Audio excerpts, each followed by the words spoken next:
What's up, y'all? Happy Friday. It is May 15th, and we are sessioning in, Nerdin'In. You're with us. Thanks for listening. My name is Omar, and I'm from Dallas. And I'm Sean, calling from mid-Michigan. My name is Jay. I'm also from Michigan. so tonight, we're just going to be cruising through. Should have had a few of our other guys in, but we'll see if they jump in. We're just gonna go through our top 5 films. And top 5 films, any kind of top 5 list, they're a difficult thing to do because really it's how you feel. And 5 films, breaking it down to 5 films, it's always hard, right? So really kind of our lists, you'll hear from all of us, reflect maybe the moments in time that film really stuck with us, or maybe a movie that we can just watch over and over again. But we're stoked to go through it. We're just gonna go through a countdown format, talk about the film, and thanks for listening. And please feel free to again subscribe and share with us what your top 5 films are, so we can kind of talk amongst it, and depending on what the conversation flow looks like, maybe we'll bring you in too. So with number 5. I would say my top, it was tough. I think 5, just like cutting off that list, I had to have this in my top 5. It was Eddie Murphy's Coming to America. For me, Coming to America, I mean, not many people would say it's Oscar worthy, or did I get that right? Last time I said Emmy, right? Yeah. Anyways, but just seeing Eddie Murphy in his finest, and portraying a character that even some people from Africa to this day could say he was so on point and take pride in that film. That's one of the great African films. So good. One moment. There's a storm brewing, so it's so humid today. Loved all the characters that were portrayed by him in Arsenio Hall. Loved all the different just comedic moments where they just have all these real slapstick characters, but all in New York. It felt like very New York. Going to New York, I never lived in New York, but I've been there more than enough times to feel like there it's an authentic experience. But yeah, Coming to America, that's my number 5. Yeah, that's one of the better comedies that I think still holds up no matter when you watch it. And yeah, you got stuff like the Soul Glow commercial, and it's just a bunch of one-liners that people still quote to this day. And yeah, there are some parts, because he plays, I forget how many parts he plays, but the old Jewish guy in the barbershop, I didn't know it was him until during the credits. So yeah, that's just some testament to his acting and makeup, even though it's a comedic film. Yeah. No, go ahead. I was just say, yeah, it's really good. I don't know, because it was you could say it was after my time, right? Yeah. So I caught it later on, but still really enjoy it, and I think it would hold up, nowadays. I haven't watched it in a while. I think nowadays I have to watch things that I can kind of watch with my kids, and Sure. But one day. I think there's maybe 5 moments where you might cringe a little bit if you have your kids around, because I recently watched it with my girlfriend's nieces, and they're because there's been a while, right? Well, it's pretty much right at the beginning. There's when he's still in Africa, and then there's one other scene that if they know what's going on, then it's yeah, exactly. Yeah. But, no, it's just so many classic moments. I mean, this is Samuel Jackson. That's one of his.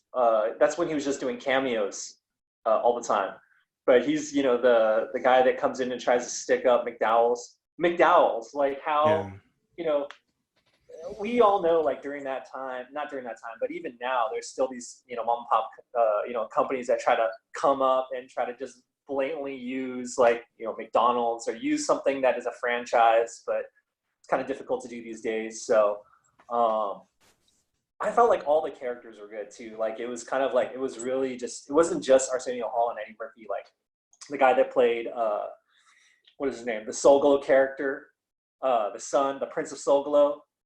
He was just like so slick, but a total wussy. Yeah, and then it has a feel good vibe to it that sometimes, I don't know, you don't get that with movies. Movies these days are just all about one-liners, but they can't build a narrative that you really care about. So this one has both, and it doesn't feel forced when they come with their comedy. Like some of the scripts, you can feel if the writers really, get the audience or not. But this one, yeah, you're just laughing nonstop throughout the whole movie.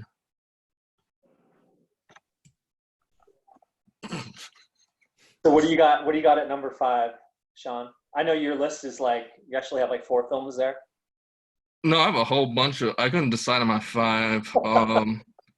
Coming to America was on my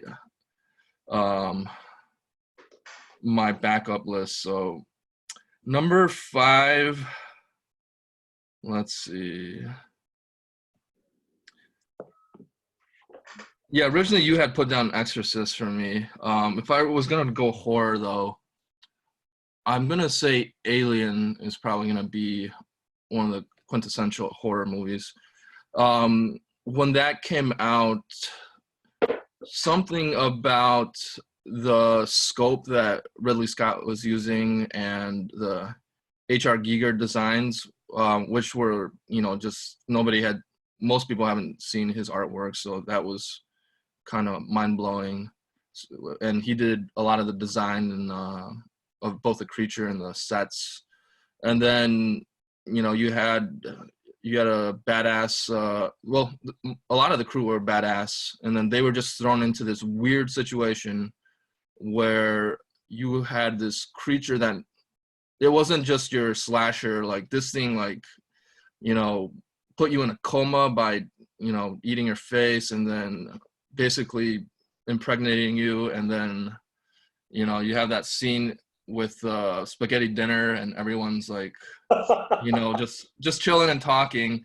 And then even when they did the effect of the alien bursting out, like they didn't tell some of the cast. So when they were like freaking out, they were really freaking out because they weren't told about, what was going to happen. So it's just, and then seeing the 3 different versions of the creature, like getting just worse and worse, like just nightmare fuel. So yeah, it's both, and it's a fascinating sci-fi film of discovery going wrong, and also just pure horror, getting stuck by something that you don't know how to stop. It's basically indestructible and like spits acid. So, what are you going to do about that? And then you have Ripley, which is one of the better franchise heroes of all time, who's just, she starts off as just like a blue collar person and has to become a badass and, save herself at the end. Yeah, Alien is one of my favorite. I was going to say franchises, but that's incorrect. It's one of my favorite IPs, though, for sure. Because I think, there was so much like, it's such a well done. It's also considered kind of Lovecraftian horror, which I'm also a fan of. But so much of, I think, the world building and the storytelling is just through the visuals and what's happening on screen instead of like things being explained. It's, they didn't need to craft this entire mythology, and I think in some ways the more they've explored that in the further films, they've kind of like missed what made it so good. And I'm not saying like, oh, just don't have the monster on screen. I don't think that's necessarily the solution for all movies either. But I just think it was so well done, like using so little to really, I don't know, because it's about the atmosphere and like the feeling that these astronauts, whatever, miners, that they felt and stuff. And the most recent, I think, like a good video game, Alien Isolation, right? Kind of like returned to that. So it's all about like surviving rather than, I don't know, and letting that horror be an element to it. Like, spot on what you're saying about like what makes that movie too like horror. Really, for me, when I initially watched it, like I thought it was just sci-fi. You know, it's like Alien, you know, and everything. It's Alien, but it's almost like a cover, right? Because everything about the film, besides of course the amazing, groundbreaking aesthetics and you know, just ahead of his time with the way the alien look, felt almost, you could feel its breath. But like it was a survival horror film because it started off with what, like 7 people, 8 people, and then we just seen them dropping like flies to the whatever the killer was. In this case, it was all the aliens. But definitely ahead of its time. Was it? So it was Ridley Scott. Who Ridley Scott directed it too?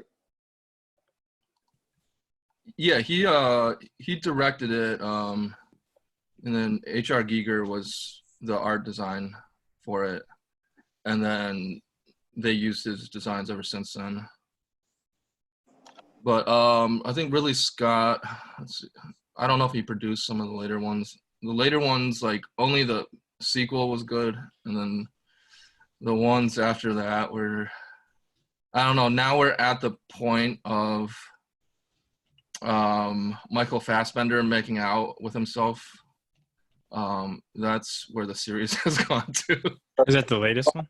Yeah. Oh my god! Him making like innuendo with a flute, him watching himself with a flute and making innuendo, and then like making out with himself. So we've gone from this mysterious badass creature to that. So yeah, it's not good. What made that movie such a pioneering film too really was the fact that it was you know, the character of, is it Ripley? Yeah. That she is the person that comes forward and starts off really kind of like you said, blue collar, unexpected. You know, everyone was like, you had Marines in there, you had scientists, you had like all these other like higher level, what you say, you know, people with the credentials, you know, and then she comes in just like this kind of regular Joe. And she was badass. I mean, incredible actress. I mean, obviously Ghostbusters came out first, right? I don't know. I think this might have came out before Ghostbusters. It was Ghostbusters 80s, right? This might have come out late 70s. So Okay. it was definitely groundbreaking for the effects and a bunch of the stuff that they did in the movie. Yeah, but I mean, Sigourney Weaver, if you kind of like look at her and kind of her body of work, like she's always been a badass, but she was in that film definitely probably the most vulnerable. Like you could see her, she kind of goes through this whole kind of growth as a character, and amazing direction at that, and of course acting. But yeah, it makes me want to watch Aliens again. Alien, yeah. Oh, Aliens is worth watching for sure. Yeah, Alien 3, I've heard, because that was like David Fincher's first blockbuster. Well, I think his first like major motion picture. Yeah, I've heard that too, where Fox was like messing with. Yeah, basically it was all studio involvement, and he completely like disassociates himself with ever doing it. But like, there are some very solid scenes in Alien 3, and I just wonder, like, because you guys are familiar with David Fincher's work. Oh yeah. Yeah, I mean, he could have made an amazing alien movie, you know, and I think being kind of a rookie director kind of took that chance away from him, which is unfortunate because I would have loved to see kind of like him, I don't know, have the freedom to do so and what that could have become instead. Yeah, and we're still seeing that today with even Josh Trank popping up in the news lately, you know, talking about Fantastic Four and how the studio kind of screwed with his vision. So, but yeah, I mean, that's still going on today where you have the studio involvement that kind of just kills the artistic vision of a director. So it's been happening for decades now. All right. Like, you want to jump to number 4 then? Oh, actually, for Jay, what would you say? I mean, even if Oh yeah, it's 5. Yep. Yeah, like I You said, just I put don't. one off your list. Yeah, I really didn't. So I didn't put any comedies on there just because, like, not that they're not good, but you know, I don't know. When I think of like, I don't know. When I think of like top movies, I don't generally go to those. So for me, I put down kind of the kind of like the whole genre of like just Hong Kong action cinema, like for sure. 90s, just because it was such a defining. So my list is more like, I don't know, things that had an impact on me personally. And I think that just because I couldn't pare it down to one, you know what I mean? One Jackie Chan movie. I think he has some really good ones. And then like Hard Boiled from John Woo is just a movie I can watch over and over again. Yeah. I mean, that entire last fight scene is like its own movie. It's just, you know, I could watch it on repeat. I remember it was so weird. We used to like watch TV. We'd stay after school, work on art projects and stuff. I was an art nerd, and they had a VCR, so we brought on Hard Boiled one time and just like watched it after school. It was awesome. That your copy of Hard Boiled is probably a copy that I borrowed from the Asian Club and copied on the VHS. Yeah, no, for sure. So for me, it was just kind of, I don't know, giving credit, I guess, to that whole genre, and yeah, just what all the entertainment it brought me, I guess, growing up.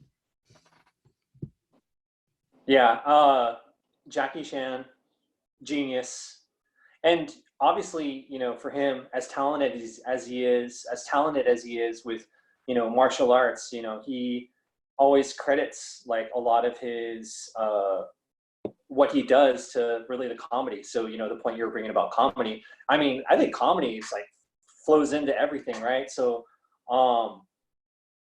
it's hard to laugh at Jackie Chan because he is so amazing. The thing that I always look forward to with every Jackie Chan film is watching the after credits. I think he made what the after credits was, like seeing all the stunts gone bad, seeing how big his team is, how he brought up so many people. He was like the original MC Hammer. I mean, like, I'm so happy he has money, but damn, how did he bring that whole crew with him? I mean, he had literally like 50 people that he'd have on the set with him, like almost in every film.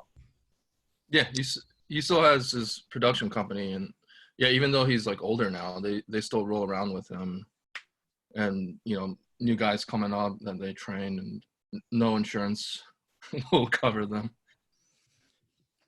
Well, I was just gonna say, like back in the day of the VHS, you didn't have special features. You didn't have like the behind the scenes and like all that, and so I think, as I'm thinking about it right now, it was kind of like your only glimpse in some ways into that behind the scenes, and especially with those, I think it was, I don't know, it was smart to do that because it's like, look, like bad stuff happens, and it's not just, you know, you try this once and you get it done.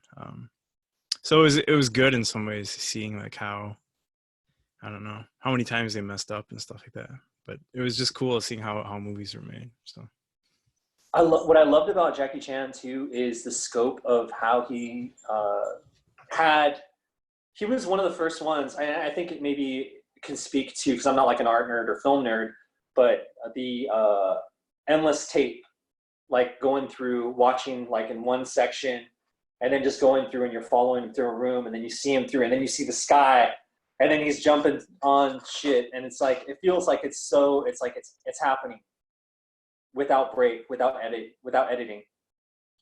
Yeah, I think for a lot of the Eastern Asian cinema, they didn't have the budget to sit here like how like a lot of modern Hollywood has to cut every like 2 seconds to piece together the action set, where they just straight up practiced and memorized what they had to do and then did it in a long shot, like you were saying.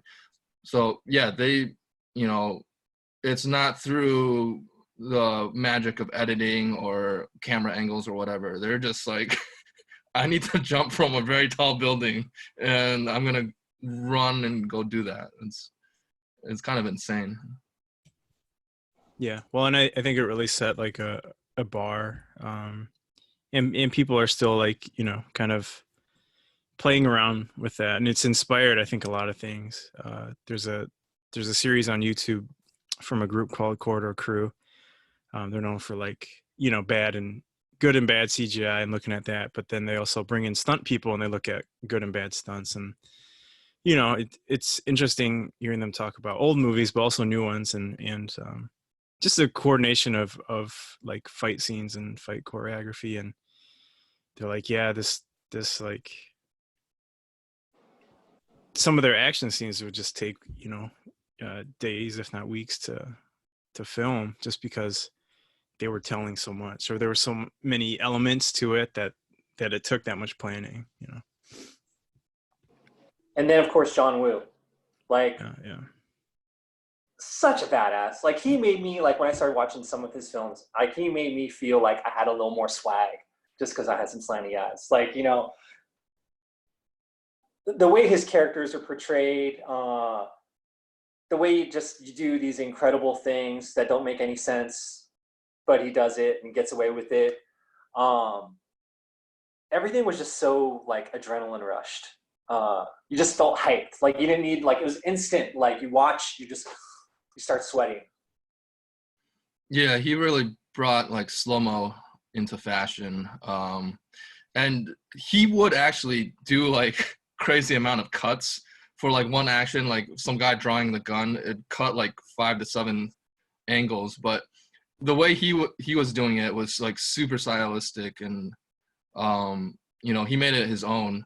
And then nowadays you have video games doing it, you have Western directors copying his style, and then yeah, I think a lot of the younger generation doesn't know where the slow-mo stuff came from.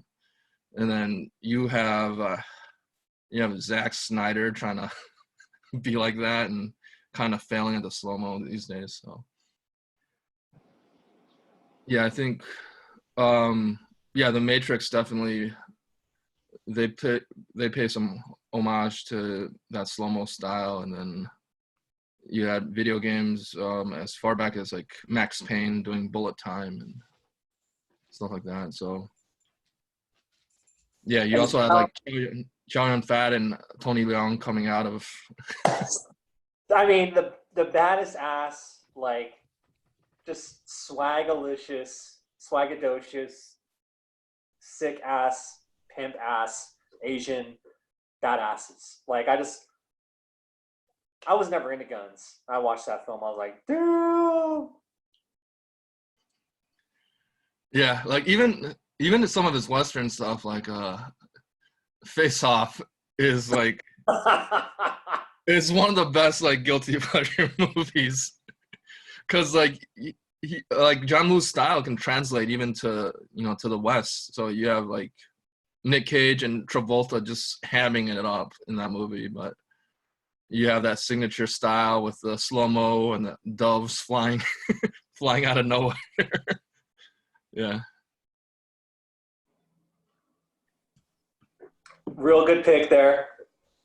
Kind of cheating, but I love it anyway. Hey. Because you know what? It deserves its place in this Yeah. conversation. So for number 4, I picked In the Mood for Love. So I'm a big time fan of Wong Kar-wai. Love his cinematography, love his style, love his sensibilities, his use of silence. Maggie Chung, hottie, love her for life. And of course, Tony Leung, who is just, again, such an incredibly intelligent actor. I feel like, again, there's so little that needs to be said in his physical acting. Kind of watch just a little like thing he does, like through the drama of him, like, going through shit, just slurping on noodles late night. We've all had that feel.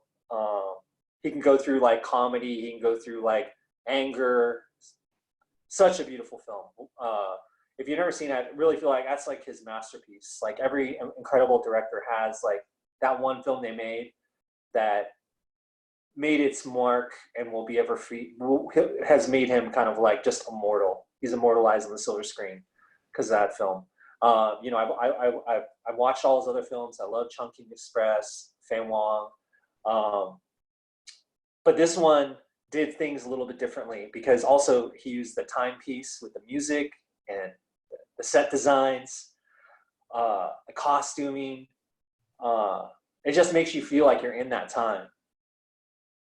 Yeah, there's certain scenes where it's just, he does like, I think, I'm not sure if it's slow-mo or not, because I haven't watched in a while, but it's just slow-mo and then music, and then you're just watching the visual composition of like Maggie Chung and Tony Leung just sitting in the room, silent, and they're hanging out, but there's a certain tension, and they're not sure what to do, but they're the type of people that don't know how to act on stuff, and yeah, it's.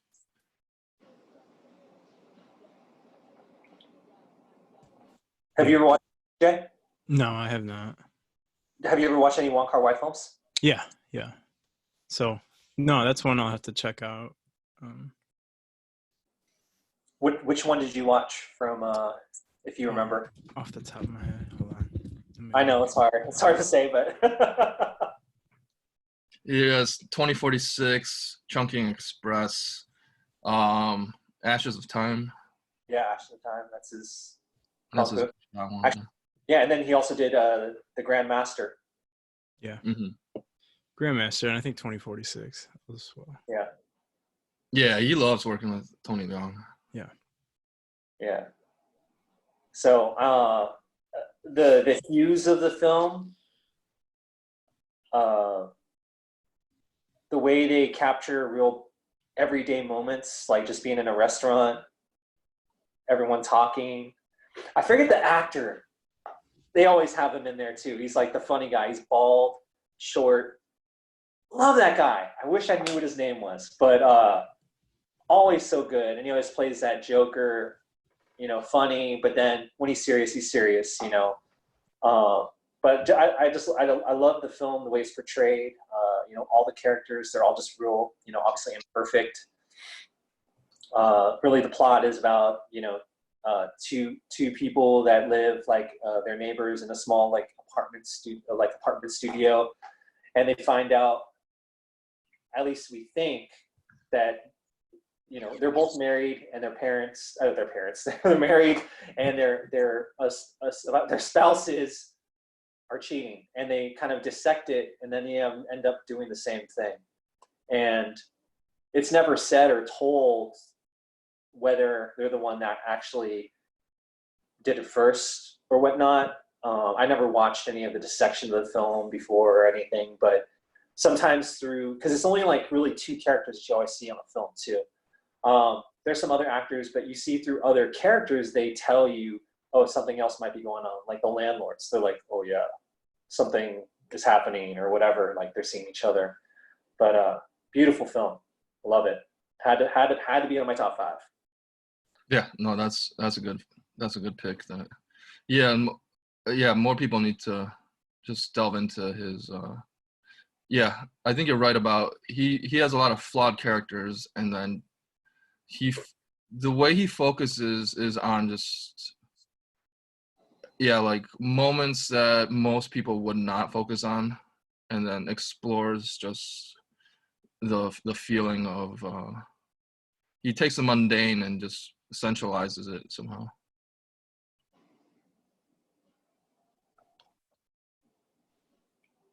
What's your number 4, Sean? I have Back to the Future 2, which it is a sequel. Definitely very 80s vibe. And for me, I think, and for an entire generation, it kind of spurned the imagination of what the future could look like. We had like flying cars and automated robots walking around. You had those sweet lace-up Nikes, and everybody wanted a hoverboard. Of course. Movie came Still out. don't have the hoverboard.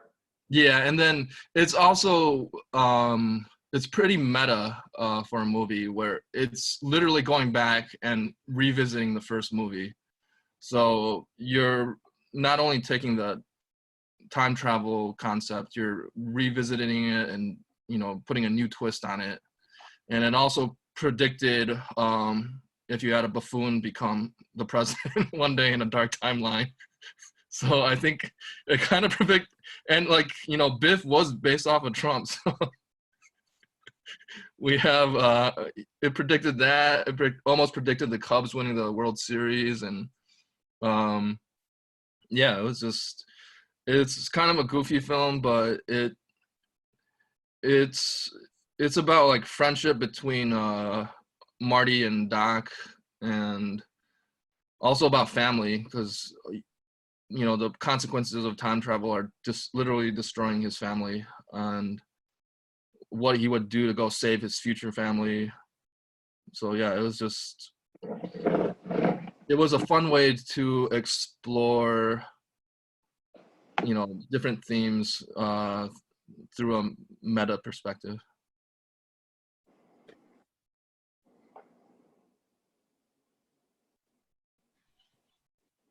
So for Back to the Future, I recently went and rewatched them again. This was kind of one of those weekends where we had my girlfriend's nieces in town, and we just wanted to kind of like share with them our history. So one of the films was Coming to America, and then the other night we did like Back to the Future, Back to the Future 2, Back to the Future 3. Was there only 3 of them? Yeah, there's 3 of them. So we maybe didn't make it completely through 3. It got kind of late, but yeah, man, it's hard to say which one I like more between 1 and 2, because especially like being an 80s kid, you know, so I was all about you know, that him, Michael J. Fox. He was just like an icon. He was, you know, he was the face. He was the guy that was between, is it Growing Pains or Family Ties? I think it was Family Ties. Family Ties, I think. Okay, but he was just like, I was always like trying to emulate what he was doing. And then when that movie came out, like I got a bubble vest, like I was trying to be him, you know, like tried to follow on a skateboard on the car and ate it real bad, you know, like. But two was dope. When the second time around, when I watched it, actually second time around, probably like 12th time around, but the time when I watched it most recently. It was so easy to mess that up, right? Because you're playing with time, you're playing with another film, but I mean, they filmed them at the same time, right? They filmed 2 and 3 at the same time, I think. Oh. Which is weird, but yeah. And of course, giving more screen time to Leah Thompson, who is a total, again, just like Michael J. Fox, ran the 80s. You know, was in everything from film to TV. Yeah. The soundtrack, what was it? It still had a lot of Huey Lewis in it, right? In the second one? Yeah, it had Huey Lewis, and then you had that Alan Silvestri soundtrack, which yeah, he was I think a protege of John Williams. So you had that quintessential like 80s and 90s soundtrack. that, you know, that theme music, everyone knows that theme music. And then of course the Power of Love, and what was it, Earth Angel. Yeah, you have music from different eras.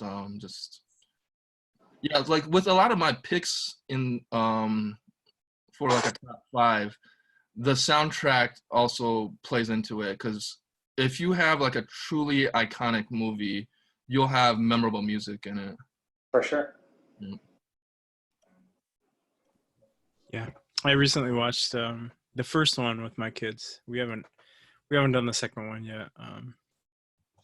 But one of these days they enjoyed it, you know, and I think you enjoy it at a certain level, right? When you're younger, and then when you're older, you enjoy it you appreciate it at a much higher level. And I'm hoping, you know, it's one of these movies that they'll come back to, you know, on their own or together or something in the future, because I think no, it really serves that purpose of one of those, you know, and I think it makes it a classic movie, which is interesting, because I feel like I know that Robert Zemeckis did other stuff after Back to the Future, but in many ways it feels like he fell off. I mean, compared to the success, and I feel like just the quality of Back to the Future. But it does nothing to take away, obviously, from the movies itself.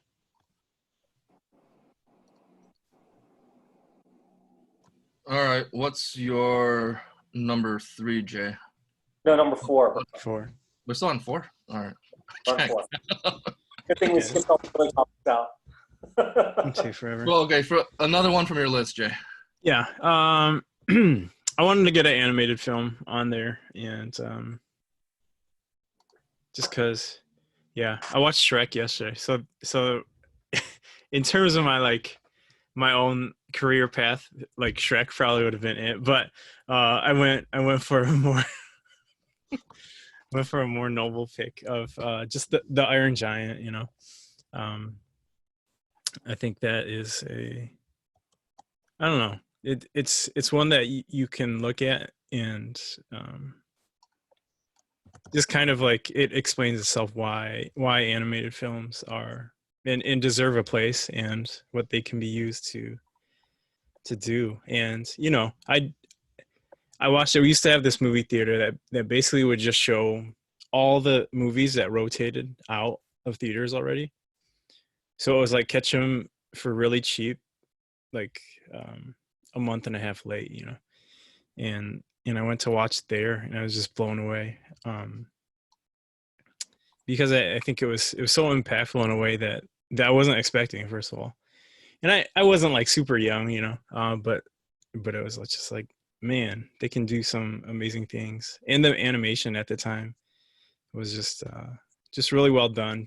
This blending of like this 3D with like a cell shading technique and the 2D, and it still holds up great, and the story and everything too. So yeah, it was like a pre-Pixar Brad Bird. Yeah, and a Vin Diesel doing the That was voice. crazy. I didn't even realize it was Vin Diesel until I went back and looked at some information. Yeah, no, it's a cool film that it's really heartfelt too. So you have, you know, the little boy, and then with the robot that's learning how to be, you know, be a good moral person. He encounters a robot that's basically like a blank slate, and gets to help teach that. Yeah, it's one of those timeless movies that the message is like, it has a certain purity that just stands across all time, and then all ages can enjoy the movie. yeah. Another one that was like in contention for my animated slot was Coraline, just because I don't know. There's something. There's a certain like charm to I think all these movies, that they're not just, I don't know, like playing on what's popular at the time necessarily, but they kind of like are setting out to, we're just going to tell a story. And without this, like, it doesn't feel like there's this like ulterior like agenda, or we're really pushing home this like idea. It's just, hey, we're going to tell a story, and hopefully it's entertaining. And I tend to just really appreciate things like that. Just like, it's about the story and not necessarily, like, not to say there's not themes and ideas and things within the film, but it doesn't feel like that's, I don't know. I'm criticizing like kind of like Disney and Pixar. It's always like they follow the same arc and the same like beats, right? Which is not necessarily a huge criticism. All movies kind of follow that arc, but it feels like these ones are like, you know what, this is the idea, and this is just a world we want to explore. I also like that it was super creepy, even though it's Coraline, yeah, it's my kids won't considered a watch kids it. movie, but like like my nephews, his kids won't watch it because they're freaked out about it. And I like it because like back in the day, even with some of the earlier cartoons like Secret of NIMH and other ones, like they were just like straight up creepy at sometimes, and they didn't hold back on it. Like it'd be a children's film with horrible like characters that are nightmare inducing. So, but like, yeah, Jay, you mentioned Shrek, which I just remember going to the theater with you in Shrek 2. There were so many little stupid references, like Puss in Boots. They're at a bar in one scene, and he's just like, "I hate Mondays." Like it's a Garfield reference, and then like me and Jay were like the only ones laughing in the theater. We were just dying because there'd be like a Happy Meal joke, and it's just stupid little things about like social commentary, basically on our generation growing up. That for some reason, I don't know why, that one was just funnier than all the other ones in the series for me. Yeah, no, Shrek was so good, man. And really, Shrek, I think, started that trend of like the end credits having like this pop song, or a catchy like kids song, and including that in like not period correct places. I don't know. But I decided my whole like college major and like career path for a few years because of Shrek. But that's a whole nother story. No, that's awesome. I mean, I really feel like animation in general, like you can tend to get away with a lot more especially if you want to be creative and if you're trying to send a message that is not in alignment with kind of like what is the social thing to say or what is the popular thing. I mean, you can, because less people are supposedly paying attention to it, which I don't think is the case anymore. I mean, you could still get away with things, but people are going to come and get you if you're fucking with their properties. But I've always loved animation too, because it kind of takes you out of looking at a person who is an actor that's just doing something versus I've always loved the art and the stills and the storyboards, and the animation kind of puts that together, and you kind of see that. It's not like there's an actor, it's a person. It's like literally hundreds of people that are behind making that one still, putting the color in, putting the sound in together. It's a bigger production. It's really like a symphony, Yeah, like there's been like everyone always likes Pixar. Pixar goes and wins all the Oscars and everything, but yeah, there are other films now like that, like some of the comic book tied ones, like they use it to really do a deep dive into the mythology, such as like Lego Batman. You see the whole history of the Batman series, and they just they're just making fun of it the whole time, but in a loving way. And then for like pure animation bliss, like the Spider-Verse movie, really showcases both like comic art, pop art, graffiti art, and then what you can push with new animation techniques. So yeah, you don't care about the voice actors at that point. It is about those characters and how they're, how the team is making that world come alive. So for number 3, I picked a film that isn't maybe very popular, mainstream, but it really should be. It's The Handmaiden. It's by the same director that did like Old Boy. So for anybody that's into Korean films, Park Chan-wook. I'm probably saying his name wrong. But he's the dude. He also did I think Lady Vengeance. So amazing filmmaker. Again, but what's so good about what he does is he has these actors that are like just snide, funny, but they can really get into the dirty shit too. They're backstabbing each other. It's obviously like kind of for those that have watched and enjoyed Parasite, which amazing film in its own right. It has the same kind of class kind of conversations there. Has a lot of eroticism, so you can't go wrong with that. Maybe not in your house, Jay, but beautiful film. I only watched it maybe in the last 2 years, and I since the first time I watched it, it was like that book that you read for the first time. You had to share it with everybody. So that's the one film I'm always talking about with any of my friends to watch and catch. And I'm like, call me, tell me what you think about it afterwards. It's sexy, it's funny, it's just incredible script, incredible cinematography. Everyone's Asian, so I'm not racist, but the more I drink, Have you seen that movie, Sean? No, I have seen Paradise, and he did what, Snowpiercer? No. Oh, he did? Different director. Oh, different. No. All right. All right. So he did Old. He did Old. Wait, he did Old Boy. Yeah, Park Chan-wook. Okay, I've seen Old Boy, and I've seen Parasite. Wait, no, is it the Parasite guy or no? He did Snowpiercer. Yeah. Okay, that's what I thought. Yeah, so I've seen his other films, which I've enjoyed. I like how they're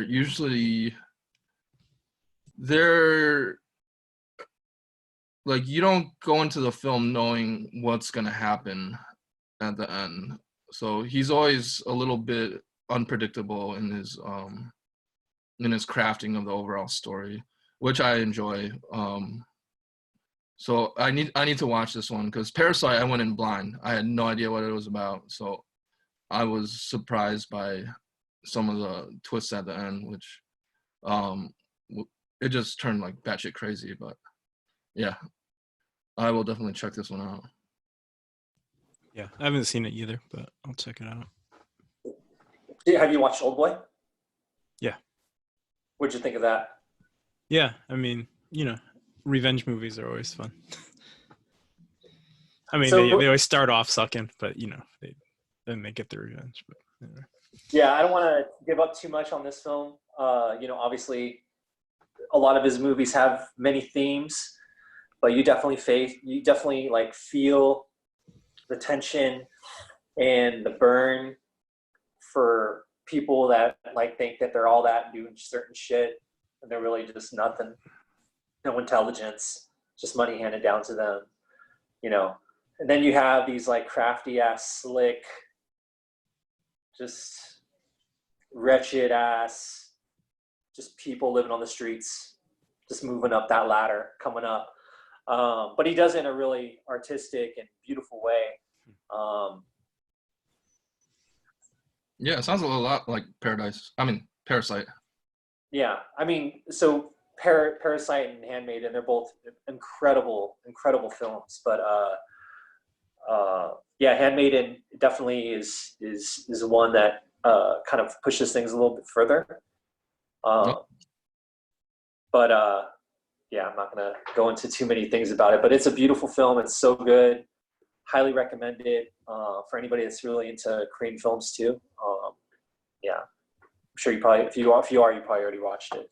So.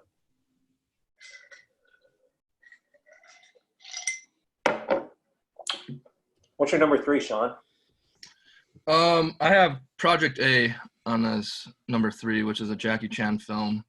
And going through Jackie Chan films, it is super hard to pick the quintessential one. Because, like, you know, Police Story has its right to be the number 1 because it brought him into, you know, just superstardom in Asia. And then Drunken Master, that, you know, that was one of his earlier blockbusters that just, yeah, you know, made him a household name in Asia. Snake and Eagle Shadow, which is basically what Drunken Master copied, that really brought him into like a leading role. And then you have, you know, you have other stuff. What really irks me is, like, you'll be talking to like Americans that'll say, "Oh, Rumble in the Bronx," and I'm like, that's one of his worst movies. That you can't say you're a Jackie Chan film and say Rumble in the Bronx as a quintessential Jackie Chan film. That was his, you know, his breakout film in America, but, you know, all of his other stuff here was probably better than that, with Rush Hour and Shanghai Nights and Shanghai Noon or whatever. But the reason why I picked Project A was the setting. It's in like a older setting. I think like probably around the early 1900s or late 1800s. So you have this weird view of Hong Kong. You have the, you know, British already there, and in this film, Jackie Chan's like, he's in like their navy, and then he basically goes and he battles pirates, which is just a, you know, kind of a cool setting. And then I picked this one because he has his bros from the Peking Opera House with him in this film. So you have Sammo Hung and Yuan Biao acting alongside of him. So it's just cool to see the three of them, you know, with his stunt crew, and then a bunch of like some of the older comedic Hong Kong actors in there, do this crazy movie about infiltrating like a pirate cove and busting up the pirates. So yeah, it's overall fun. You get to see all the classic Jackie Chan stuff. You can see Sammo Hung, who weighs more than any of us, doing flips and stuff, and yeah, Yuan Biao just, you know, kicking ass. So yeah, like the other I was also like thinking about like just Hong Kong action. So the other ones, I did have Hard Boiled at one point, and Once Upon a Time in China 2, which has a famous Jet Li and Donnie Yen fight in it. But yeah, it was hard to pick a film out of Hong Kong cinema.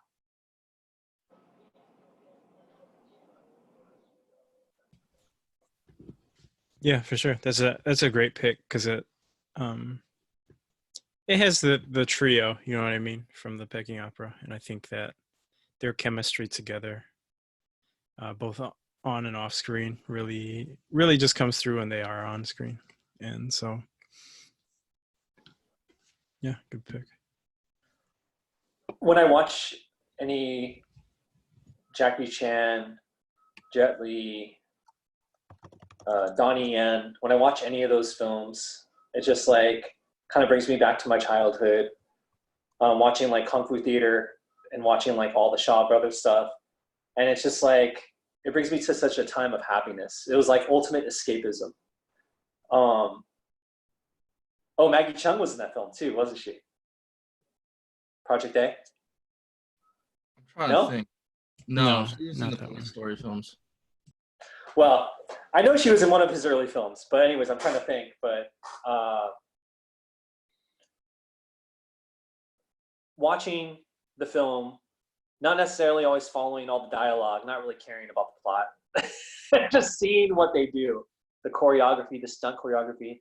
I mean, a lot of the things that we saw with Hong Kong cinema is something that, for the most part, Keanu Reeves has learned directly from, a lot of the masters, and is, for the most part, the success of all of his, John Wick films. Like, there's no plot, there's no story. Let's just see some action. Let's see some sick ass, hard boiled martial arts fighting, crazy ass choreography, all that shit.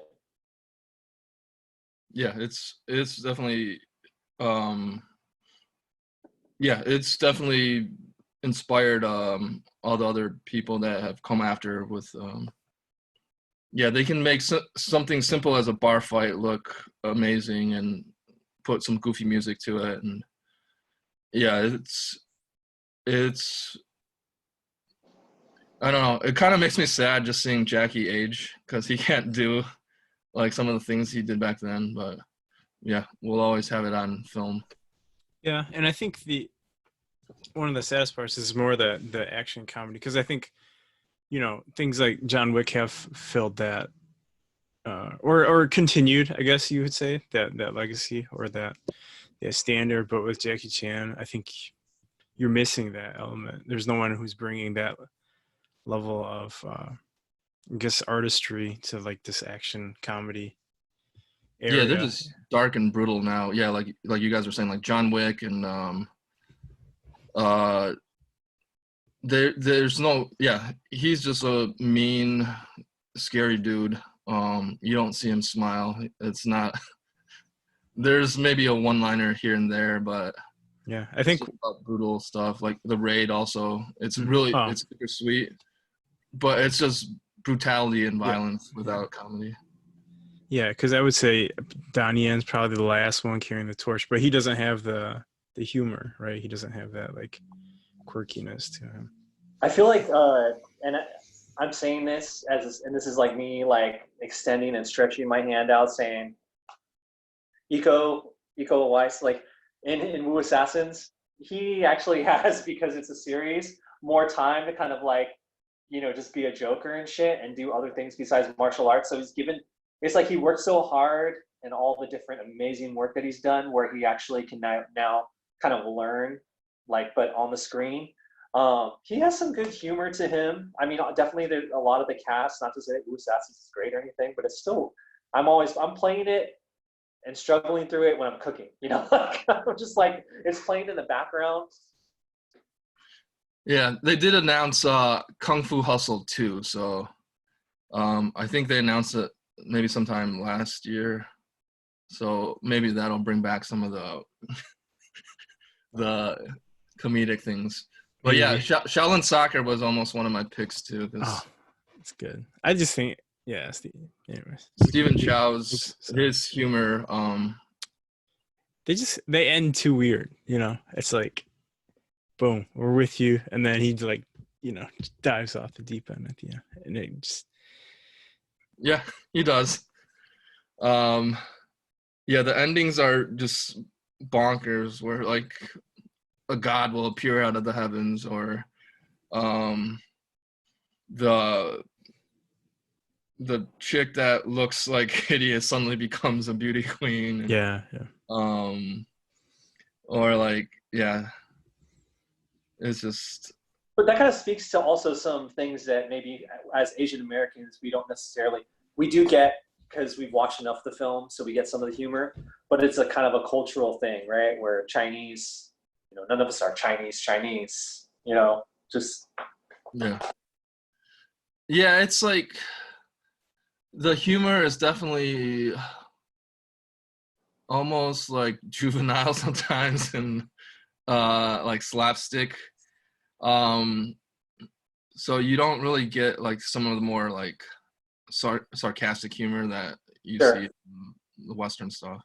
Like, I would love to have Shauna watch Kung Fu Hustle with me, but I'm sure she'll stop watching once she sees the scene where he becomes a road runner, and that'll be it. Yeah. Like, it's just so weird. He's just pushing the envelope where, okay, we're gonna be super cartoony, like literally.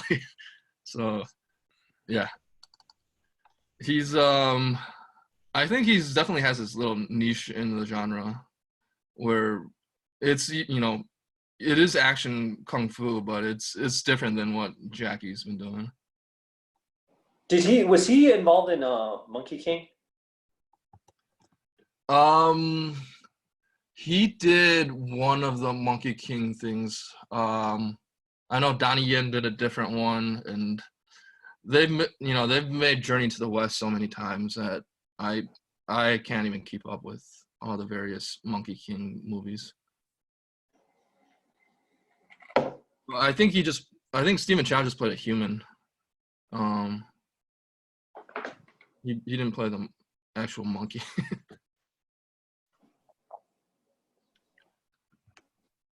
All right. Did we get Jay's number 3 yet? No, I can make it quick. I put down, I think, just Lord of the Rings. And I think we're so far removed from when it came out that it's just crazy that there's going to be just generations of people who won't watch it, because I think it's a hard sell in some ways. Because everyone who's like, oh, you have to watch not just 3 movies, 3-hour movies. And then everyone will tell you, but you have to watch the extended ones. And that's a hard sell. You have to either watch like 12 hours, or don't do it. And I think I first showed it to my kids, what was it, last year or 2 years ago? And they were pretty young, like 5 and 6 or something. And I was like, I don't know if this is really for kids.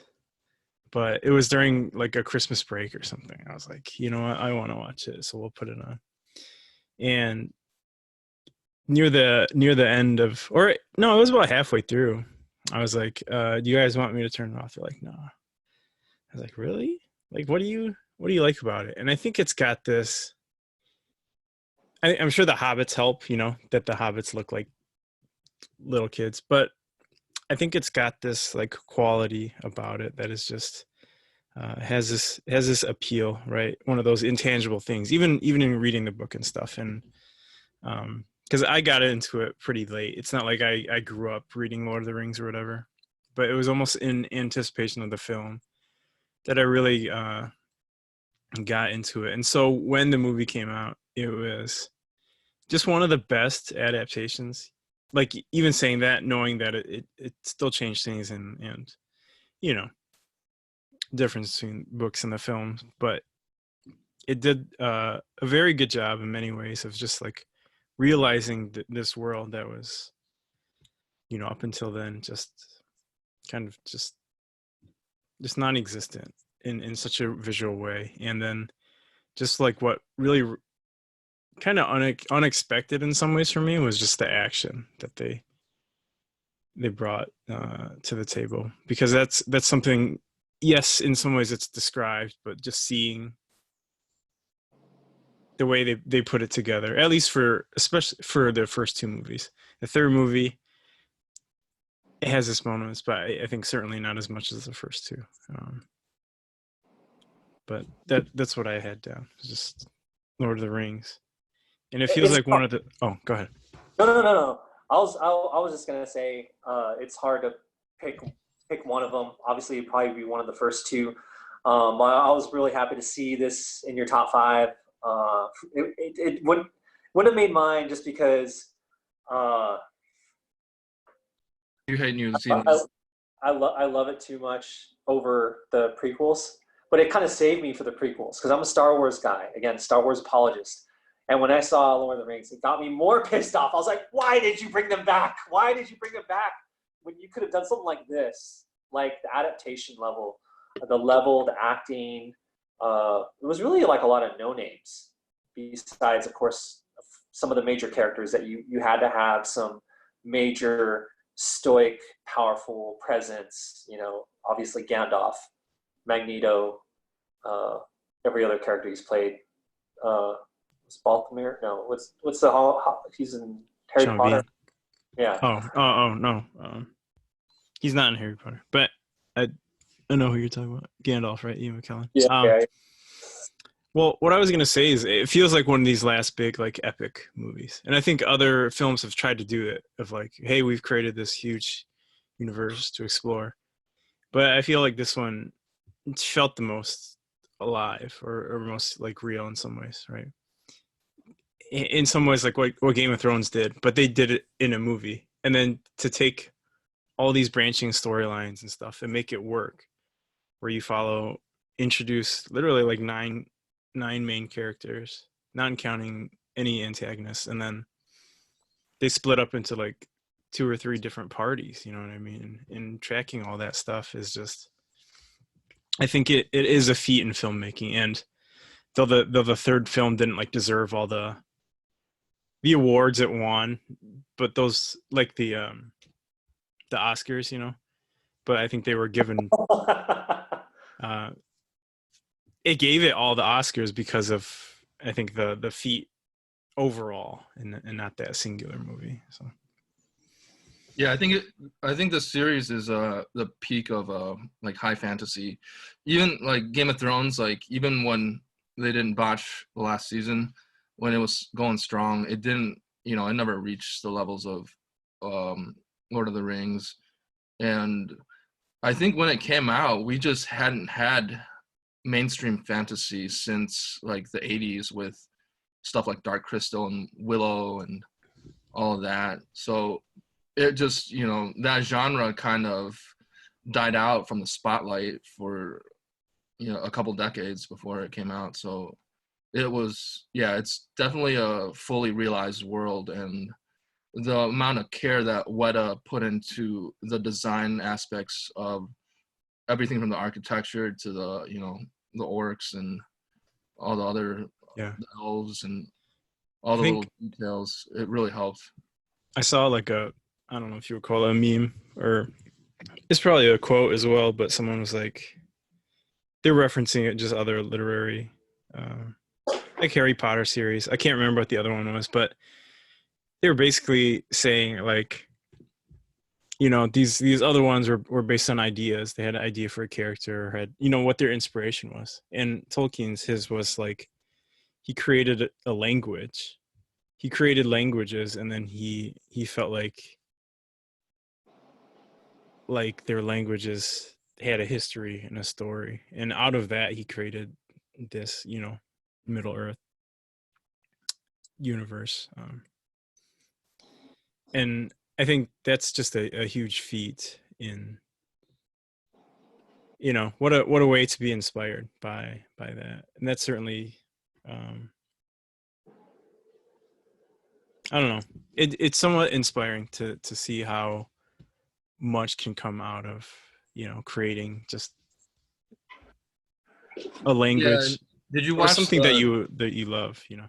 did you watch that Tolkien movie about him No. getting inspired by his war experiences? No, I've not watched it. I have it. But... Okay.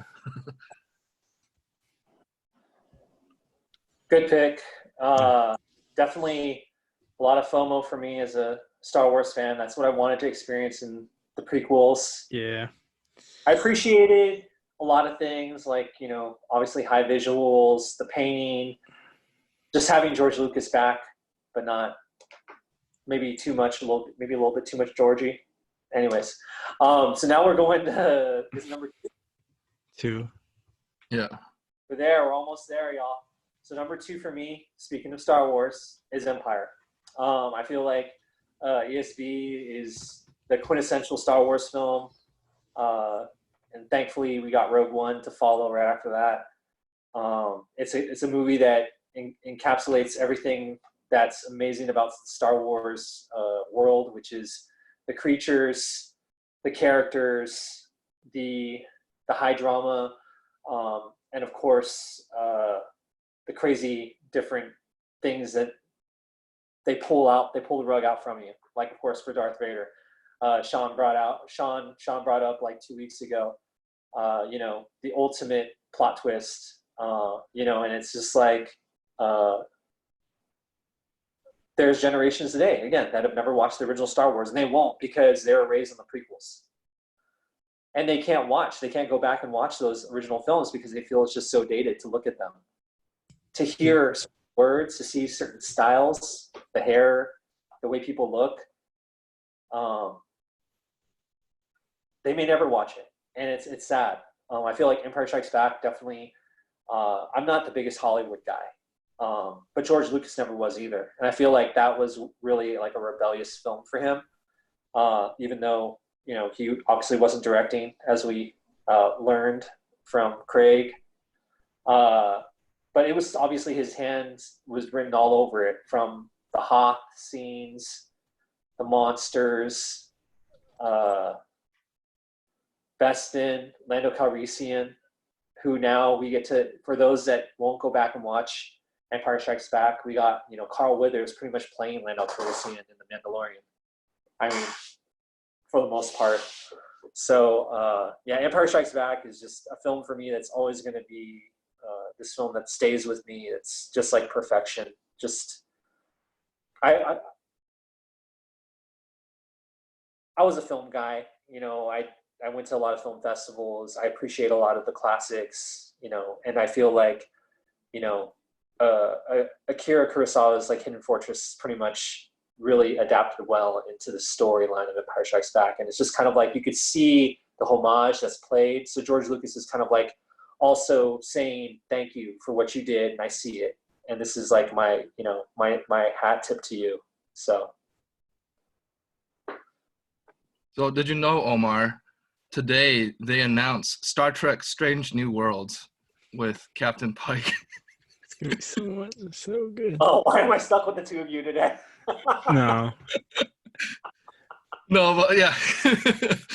you know that was coming at some point. I'd have to rag on you. It was, and I appreciate it. Okay, but yeah, no, Empire, yeah, like we were saying before, it's one of those cornerstones in like modern pop that's always going to be there, with its twists, with the development of the characters going beyond just the normal hero's journey. They're, getting fleshed out. Luke, going on his Jedi ways. You have Han and Leia's romance starting to bloom and stuff. And then just, a tragedy towards the end of the film for most of the characters. It's, it's definitely, it's well directed. They, rewrote a lot of the dialogue because Lucas can't write dialogue as seen in the prequels. And yeah, I think a lot of people would say that this is the peak, the quintessential Star Wars film. Yeah, I think the sequel is always an interesting one, right? Because the first one you build your world, and after you do that, it's about what stories you tell in that. And really, I think all franchises are, what stories are you telling in this world that you've created? And I think Empire Strikes Back is probably the best, right, example of we told a story, and it's a part of a larger story, but it was done very well, right? And I know I missed your Star Wars episode, but that would be my major critique for Star Wars, is that they don't know how to like tell stories in this world, and they keep trying to build the world almost like artificially, right? You mentioned Rogue One, and I think that's might be the only other Star Wars movie that really does a good job of that. Like, we have this world that's built for us, and let's just tell a story where things happen in it. And it doesn't always need to be this crazy, like, developing new canon and changing the rules and stuff. It can just be, this is all the stuff that's already established, and let's just explore the sandbox. And I guess falling out with Star Wars is really because of that. I think just like everything you talked about wanting in the prequels that you didn't get. For me, that was enough to be like, I think I just need to step away from this, because it's I can't blindly I don't know love this this franchise anymore. Like I still watch all of them, I enjoy them. And the second thing I wanted to mention to your point of like people like who will never watch the original trilogy.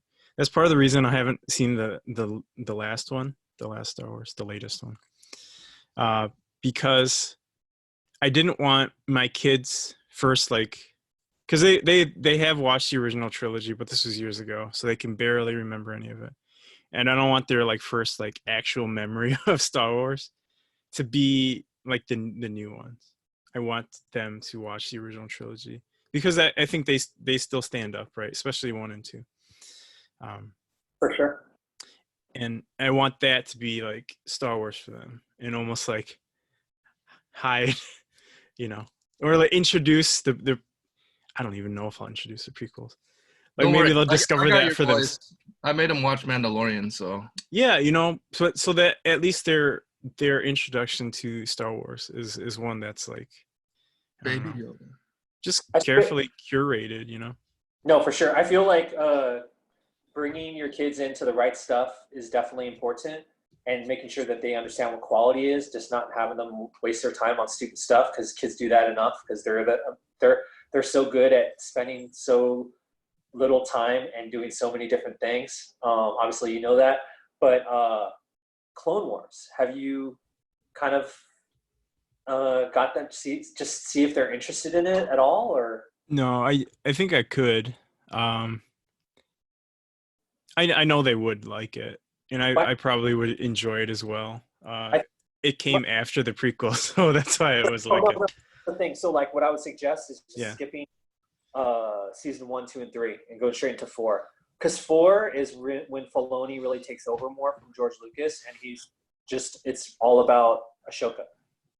And I think really, like, for kids these days, they need to know if you like the Mandalorian, and if you thought the kids liked it, they need to just pair season 4 for Clone Wars on to what is now season 7, and then watch Rebels, and then watch Mandalorian. Yeah. Because now I think that Filoni is doing the world building now, and he's been tasked with it. He's been handed that baton by Lucas, even though it's really Disney. With, of course, Uncle. How do you say his name, Omar? Favre. But like, Favreau knows how to make films, and he knows how to direct. Today I watched another one, the third behind the scenes of The Mandalorian, and it's just like, it makes me more and more excited as a Star Wars fan. What's next for Star Wars? So that's a different thing.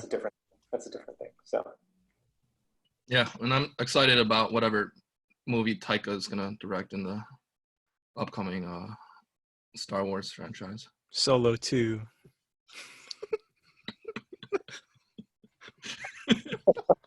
You guys are assholes. Guys, but you know what? I like it because I like you guys. No, the franchise though. The franchise batting under 500. Overall, the movies. Hey man, yeah, because we talk about Alien. I love Alien. I love Predator, but come on, the majority of both those franchise movies suck. So I can freely admit that. Yeah, it's the same with Star Wars, man. Like, there's more bad movies in the franchise than there are good. So tonight's episode, we might go a little bit longer than we usually do, but that's fine because we're already at number 2 now, right? Yeah. We just finished 3. Yeah. So number 2 is Sean. You're on number 2. For number 2, I picked Rocky. It has the things I'm looking for. It has a very human story. Probably one of the quintessential underdog stories. It's considered a sports movie. It has a very iconic soundtrack with that kind of 70s orchestral. I don't know how to describe it, but everybody knows the Rocky theme, especially if you're from the US. And even Sylvester Stallone, he was an underdog when he was trying to get it made because he wrote the script and he was shopping it around and people wanted, someone else to act in the title role. So he had to really fight for for the role. And then once that movie got made, you know, he won was it an Oscar for the scripts, and then, you know, he became a superstar in Hollywood after that. So this is really him, you know, being self-made and getting the accolades and believing in himself. Believing in himself. So both the movie and Sly, they were underdogs for this movie. And the Rocky franchise, I think there's more good films in the franchise than there are bad. 2 and 3 are very watchable. 4 is kind of corny. 5, I think, is probably the worst one. And then you have Rocky Balboa, which was just mediocre. And then the new Creed movies, the spin-off movies. Yeah, Sly was nominated for supporting actor in his role in Creed. And, you know, the series will continue on with or without him, but he built a very down-to-earth, like, blue-collar person that rose up, and it's just you get inspired when you're watching the Rocky montages. Like, you want to go work out and and go like push yourself. So yeah, Rocky's my number 2 pick.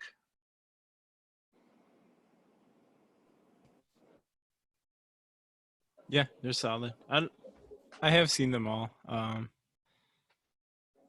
a fan of, I guess, the idea of boxing. I don't know. Boxing as a sport with all its politics is annoying, but yeah. And then the Creed movies are really good. I think just like I don't know. I do. I'm not saying like because that's what Hollywood is doing, right? Is just basically taking all this, in some ways playing on nostalgia and then just giving us a new dose of it. But I think Creed is doing it like the right way, right? Let's tell you a new story. It's not like one of these Disney live action stuff. Like that's just Like Star Wars.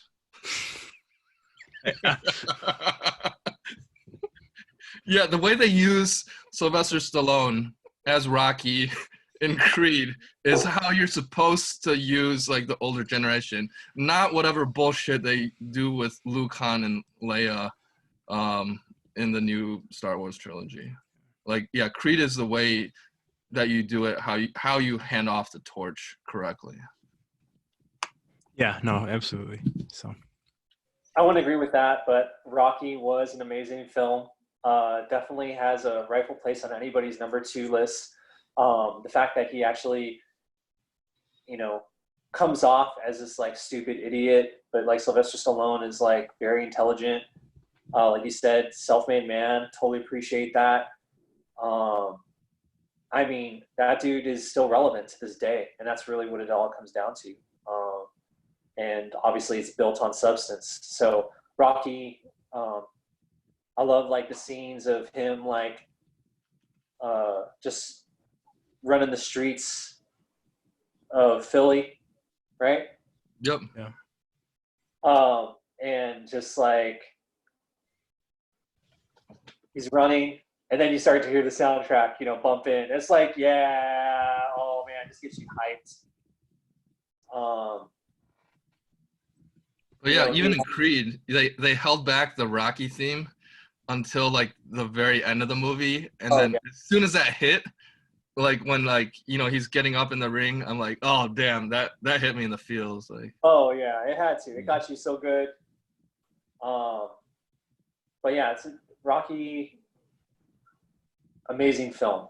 It's kind of like a singer-songwriter shit. It's on that level. It's not just like some overly produced. You have a whole big studio and all these fucking talking heads saying what's going to be good.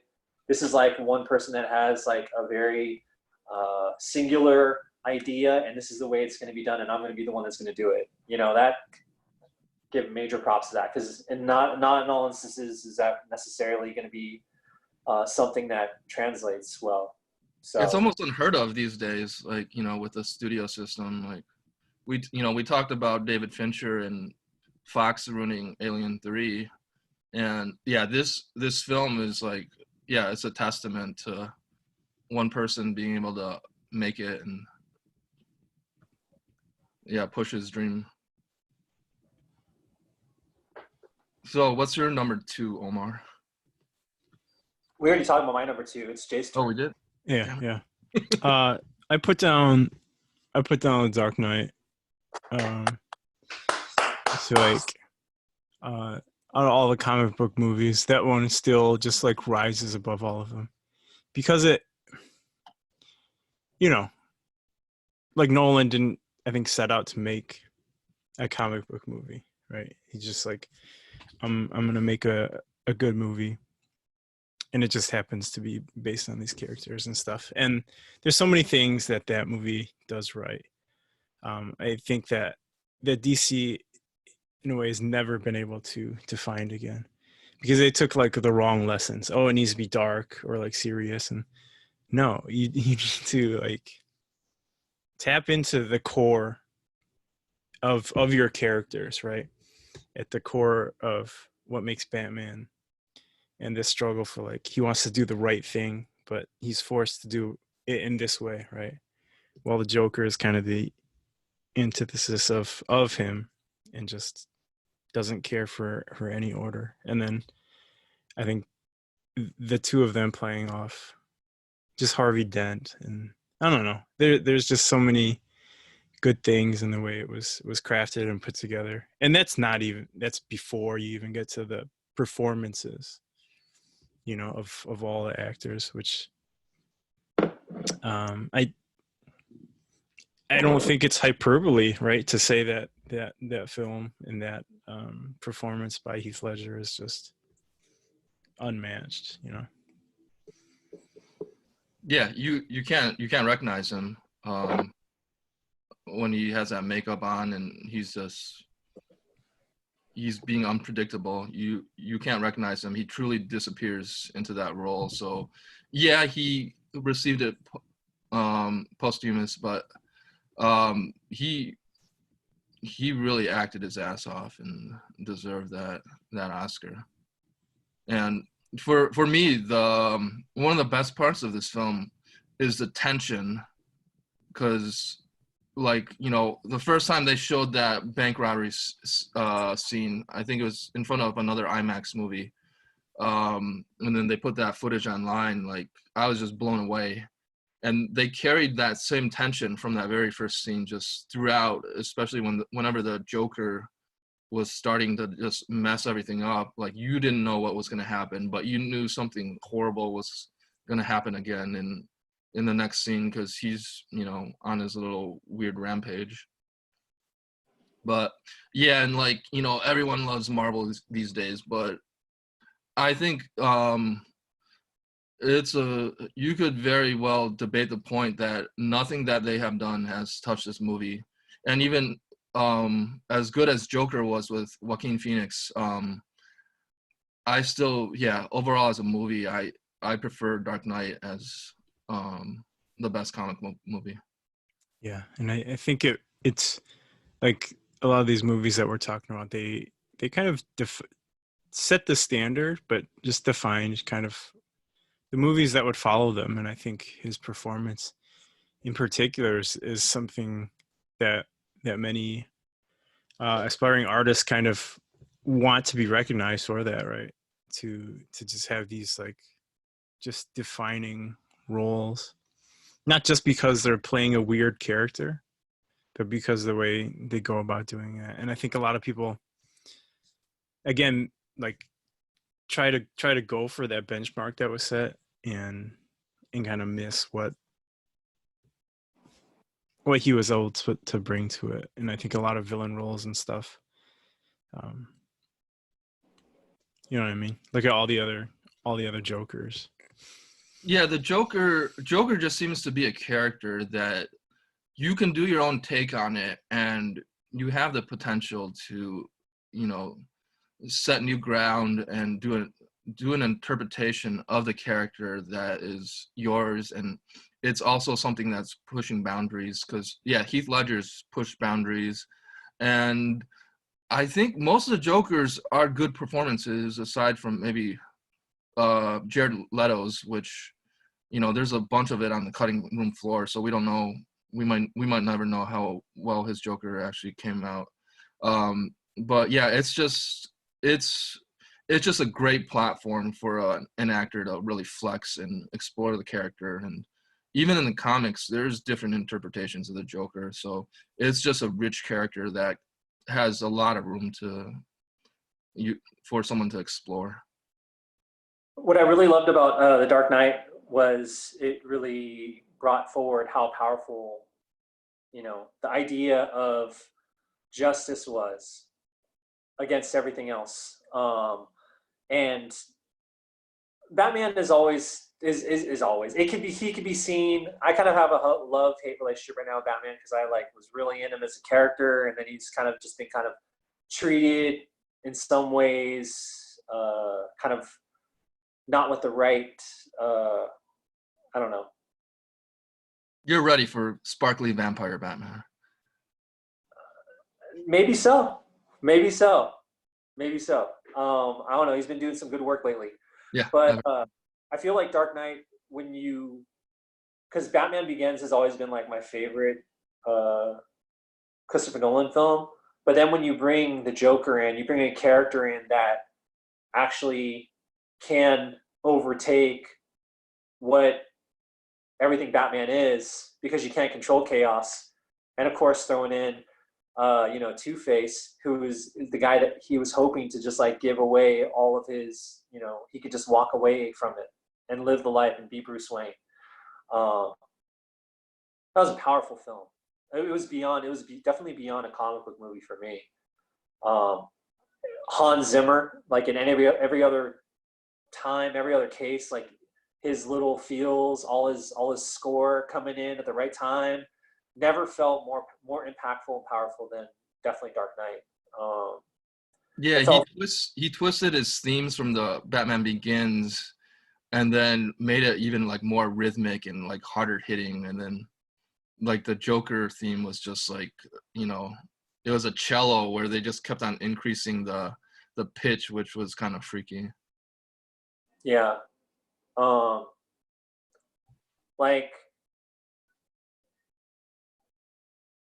Dark Knight's a very impactful film. Better than every comic book film out there. I don't know. It's a good film. It's an incredible film. I got to think about that. I never really thought about that much, because obviously it's been like 15 years since that movie came out. Really? Yeah. It's been 15? It's been forever. And really, I also, again, in terms of like just setting the standard, I think it also was one of the first ones, because of Nolan's use of IMAX, this trend of like, hey, these big budget movies should be shot in IMAX. And it really shifted, I think, that popular movement that you see, like, if you're going to be a big movie, you got to be in IMAX. Yeah. And I think what also sets it apart is I think he set out to make a crime thriller. So it's going beyond the genre. And I think most of the comic book movies don't hit that. Like, I would argue that Logan is, up there, where it's, going beyond just the comic book genre. But most of the others, they're still stuck in their origin story, and then middle of the movie, the hero struggling, and then he overcomes the villain at the end. Like these, the Dark Knight really pushes that envelope and delves into like, the fall of characters and some tragedy and just the inner turmoil they're dealing with. I think about the scene in Dark Knight that makes me feel like, whoa, Michael Jai White. He's this fucking badass actor, always in these stupid ass B movies, but badass dude. He was like the main thug. And then the Joker enters, and he showed him this little trick. I mean, that shit, amazing. It was both funny and disturbing, and everybody in the audience was just caught off guard, and we're like, what just happened? Yeah, and as it really, yeah, it told us what you needed to know about the Joker in like 2 seconds when you just boop. I do like some of the things too. They kind of played off of the original uh, Batman Michael Keaton film when Joker first kind of like uh, interacts with Bruce Wayne's little love interest or whatever. At least that's the way I kind of saw. That's the way I interpreted it. I'm not sure if it was intended, but it felt that way. Yeah, I gotta watch the Keaton movies again. I haven't seen those in ages. I don't even know if I could. I know, not saying that they're bad in any way, but it just, I don't know. Yeah, it's definitely Tim Burton feel, definitely very 90s with those. But yeah, I mean, even when they came out, they just dominated the pop culture at that time. All right, guys. I think we're going to be breaking into our first ever nearly 2-hour session. We'll see how well this goes because this is number one, right? We're talking about number one now.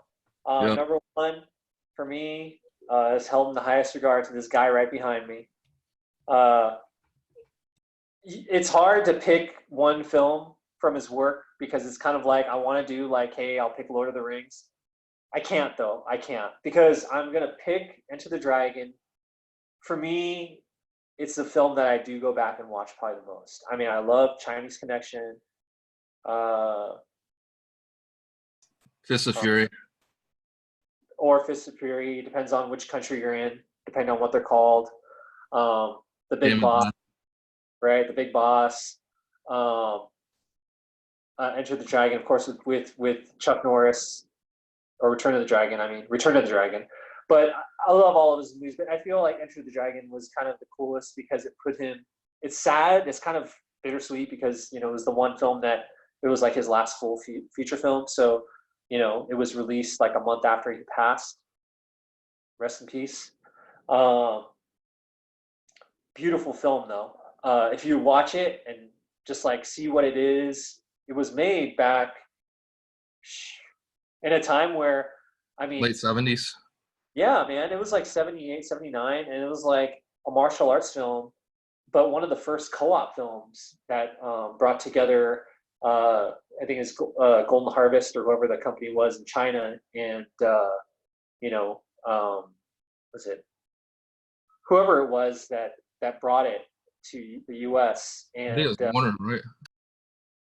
it probably was, but Bruce Lee on the film was being directed, but was like, no, this isn't working, and he pretty much took over the film.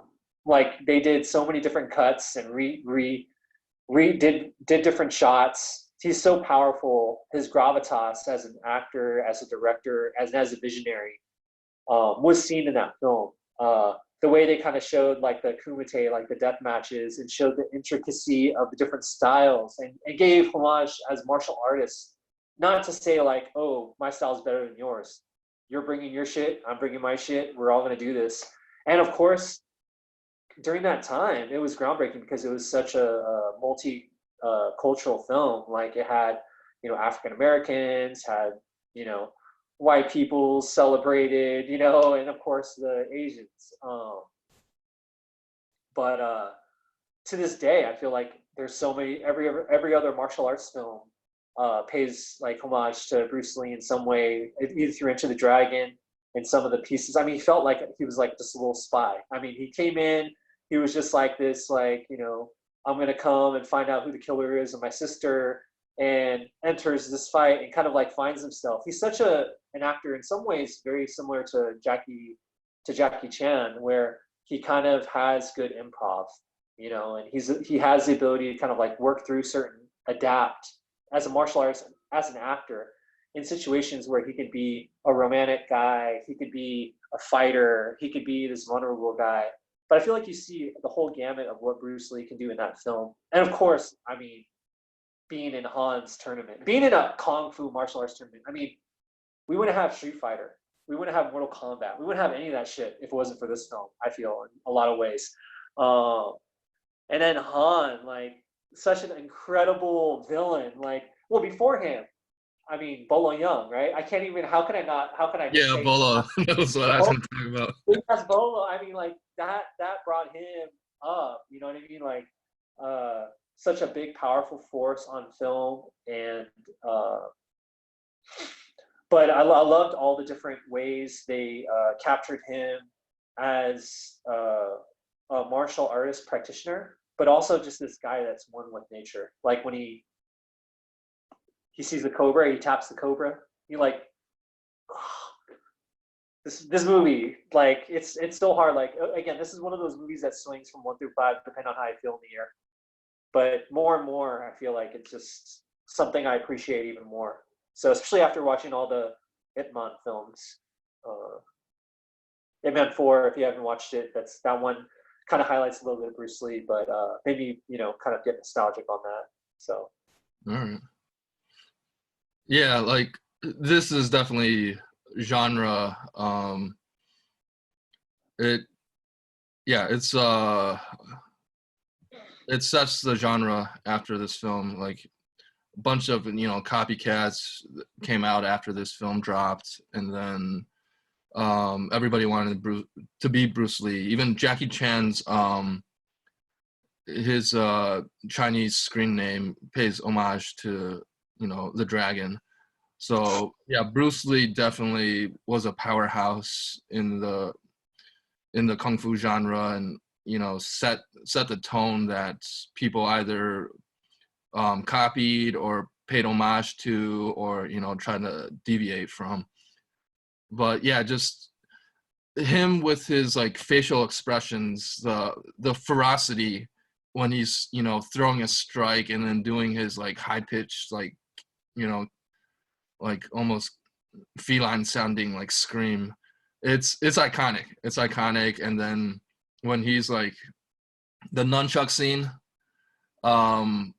everybody does a take on the nunchuck scene. Like you have parodies, you have people just trying to copy it. And then his fighting style, like he shows off both like striking, he does some early takedowns, and yeah, then you have him with like the Buddhist monk talking about the Zen parts of the philosophy. And yeah, it's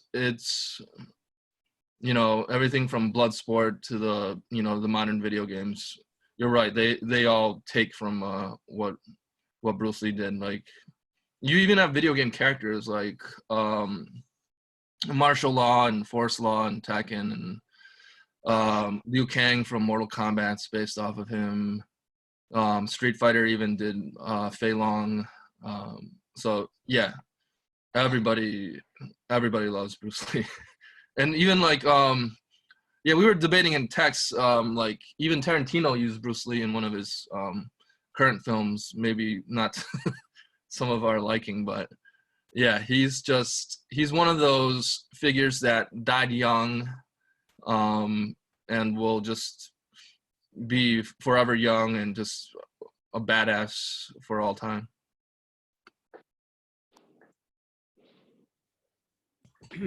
Yeah, not a whole lot to add there. Just more appreciation for kind of the almost like clearing the path for others to follow, and it's unfortunate that we didn't get to see where he himself would have gone, but certainly the legacy is undeniable. All right, Sean, what do you got? So my number one, I think it's the best action movie of all time, is Terminator 2 Judgment Day by James Cameron. It is a film that is a sequel. It's one of those rare sequels that I think is better than the original film.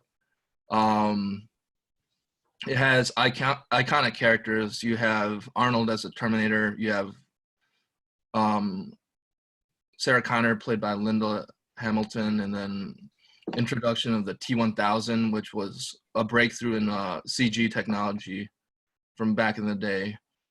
And while the first Terminator was like a horror film, this one is more action-packed. But with the introduction of a young John Connor, you start exploring the humanity side of the of how him and the T-800 are interacting. You see how even a robot can start understanding humanity and become more human than a lot of the humans in the film. And it is an action film. It is a sci-fi film with some time travel and everything, but ultimately it's a human film. The Terminator almost becomes like a father figure to John Connor, and you have a lot of badasses. You have people struggling, like struggling to do the right thing. What was his name? Miles, the chip maker. And then you have this just terrifying, unkillable machine to the next level. So the T-1000 is an even better upgrade than T-800, and it can copy everything. It can infiltrate everything, and you don't know who's who. It has that kind of almost like thing with what Battlestar Galactica was exploring with like just a person that's undercover, a secret assassin. And then it has a killer soundtrack, and it explores amongst all the action, explores the human side of things. So that's my number one pick.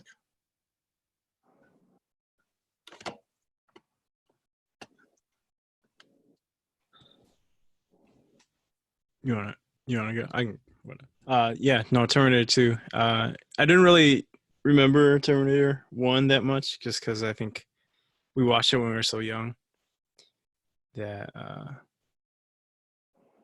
didn't remember it, but Terminator 2 just hit so many of the right notes. And it really was a complete pick. I don't know.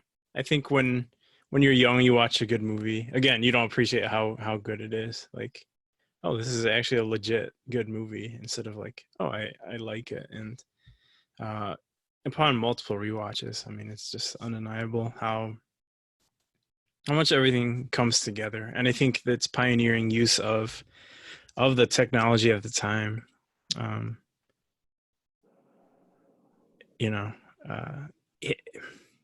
It helped make this fantastical, this sci-fi concept seem so much more real, right? And I think that really drives kind of the terror and the adrenaline in it. It really helps just sell all of it.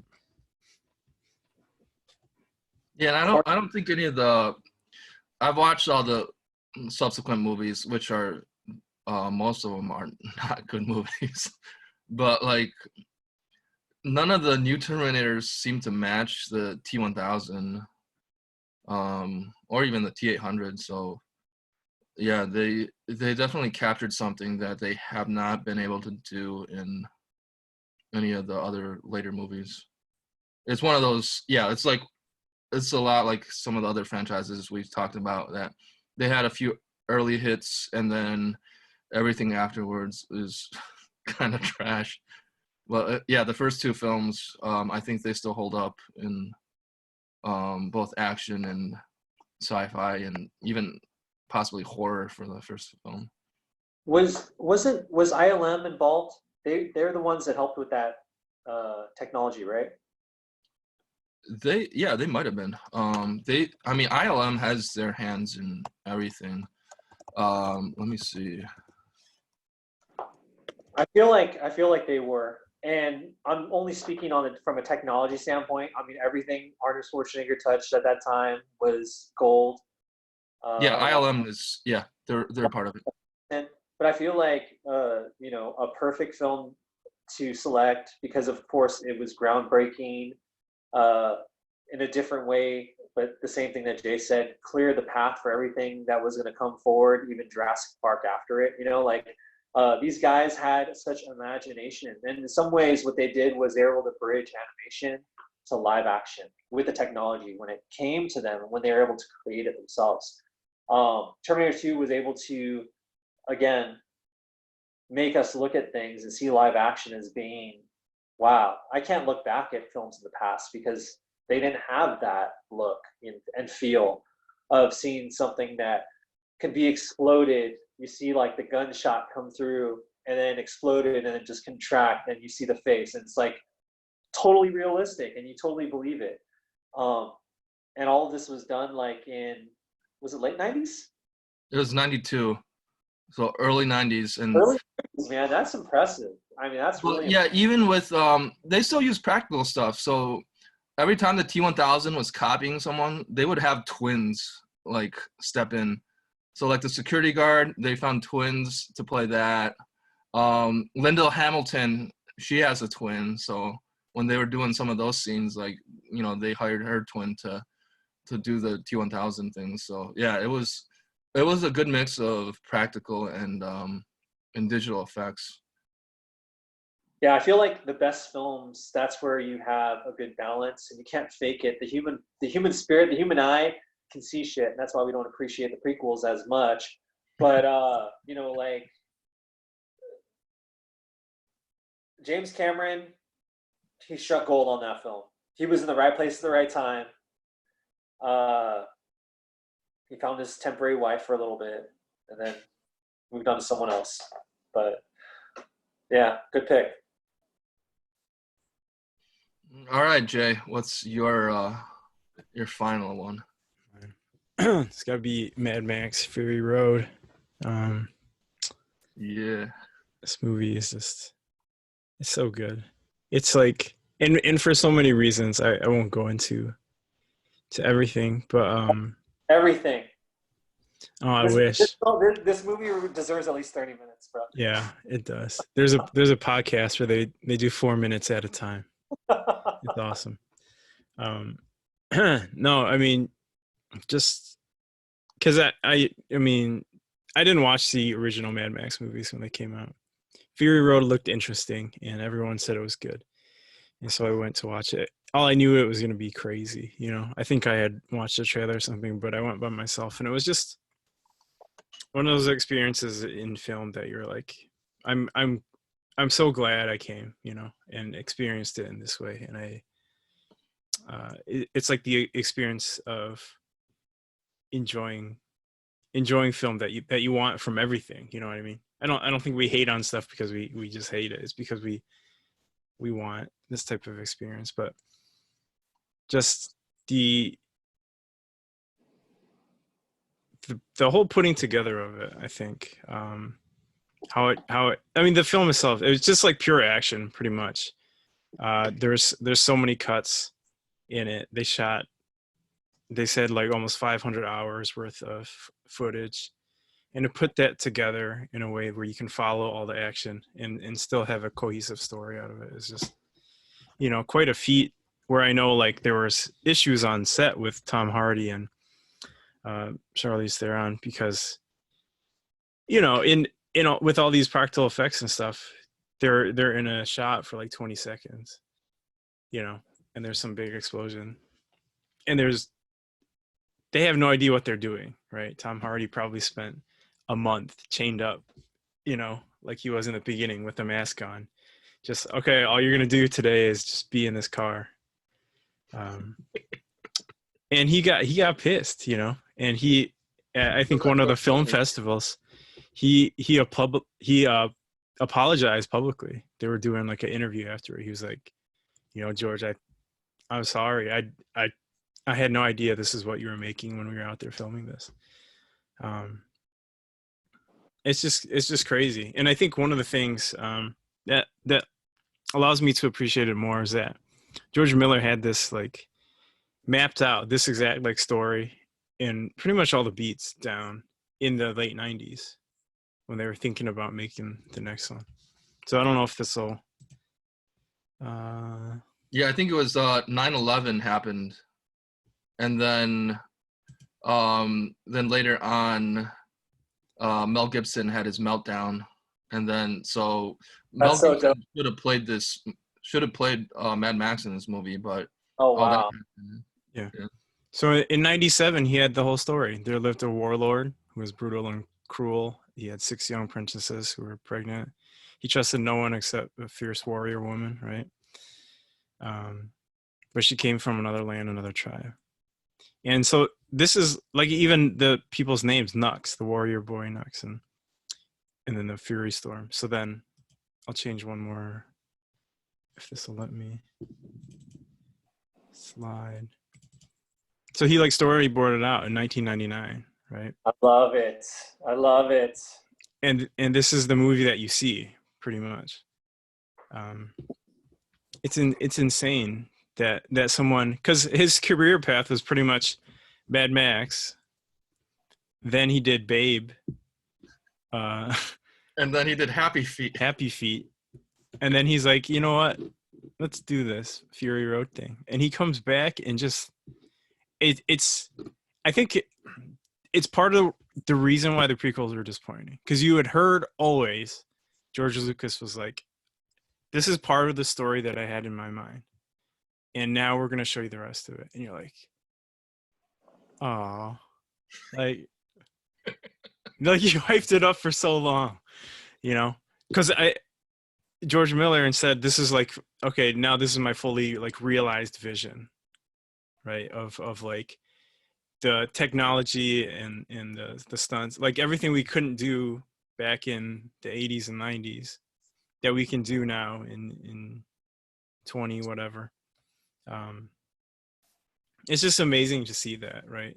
That his like, again, his vision like fully realized in a way. And that it's so good on its own. Like I'm not even talking about the movie. Like it's not about the story. Oh, but I will say about the storytelling, right? It's one where it doesn't explain things. You don't really learn people's names and stuff because it's not important.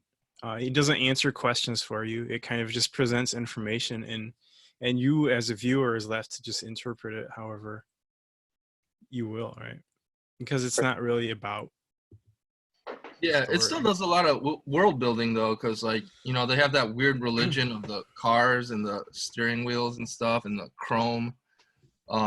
So there's a lot of world building, but through just showing and not explaining through exhibitions. I can't talk tonight. No. Yeah. I think actually, because we're talking about how amazing prequels are, they announced today, I think, that they're going to do a prequel of what's her name? Furiosa. Yes, Furiosa. So I'm excited about that. I mean, there's nothing more that I can obviously say. Jay took it to the. It was a perfect end of all of our number ones with this one. This is such a film that is truly a masterpiece. For anybody that's ever seen it, not seen it, watch it again. It deserves your attention. And again, how lucky you were to watch it in the theater, because fuck, I didn't get to. I wish I did. I wish I watched it in IMAX. I wish I watched it in anything that had a big ass speaker sound that felt the vibrations, felt you're in one of those vehicles, like. Yeah, in the theater it's hella metal when like you have that weird ass guitar dude just blaring on his axe, and then you have the drums, and then the music going. It's fucking awesome. Yeah, so I think we went through our top 5. Some of the guys weren't able to make it tonight, but what we're gonna do is we'll definitely post up the rest. It's all right. It would have taken like 10 hours. Yeah, we'll post up the rest of the guys' top 5s. But thank you so much for listening in. Hopefully you guys had a great time as much as we did. Got to know us a little more through our film love. And obviously, please come and subscribe. Check us out on Instagram, on Twitter, on Facebook. Sean, you have anything you need to say? I'm very excited. I'm excited about the new Star Trek coming out. I just wanted you to know that. Looks good. No, I would just say, you know, if there any of these movies that we mentioned you haven't seen before, definitely check it out. You know, I think Fury Road is going to be overlooked by a lot of people. I guess like younger Yeah, people, you know what I mean? Because it came out in the modern era where people are like, what is this movie even?